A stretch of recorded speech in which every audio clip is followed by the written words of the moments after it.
Saudara, hari ke-6 proses penyelamatan 8 petambang yang terjebak di dalam sumur galian tambang di Desa Pancu Rendang, Banyumas, Jawa Tengah masih belum membuahkan hasil.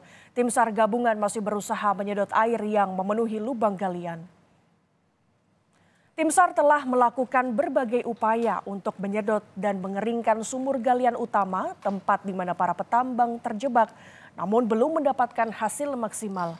Tim menduga selain adanya resapan air dari sumur-sumur galian yang ada di sekitar utama, adanya sumber air tanah membuat debit air selalu tinggi meski terus dilakukan penyedotan.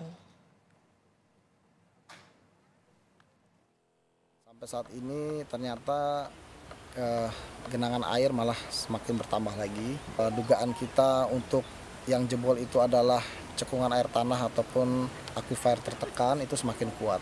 Nah, kenapa bisa semakin besar? Kemungkinan dugaannya adalah karena tanah-tanah di sekitar bocoran sudah semakin jenuh. Ya. Nah, itu yang dapat kami sampaikan kendala-kendalanya.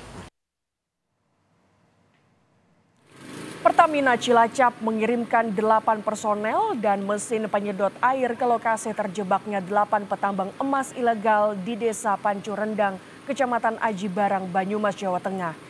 2 mesin pompa air injektor ini mampu menyedot air sebanyak 800 liter per menit, sedangkan 1 mesin pompa portabel mampu menyedot air hingga 1000 liter per menit. Sementara ke-8 personel ini nantinya akan diberbantukan untuk melakukan proses evakuasi para korban yang terjebak di dalam lubang penambangan.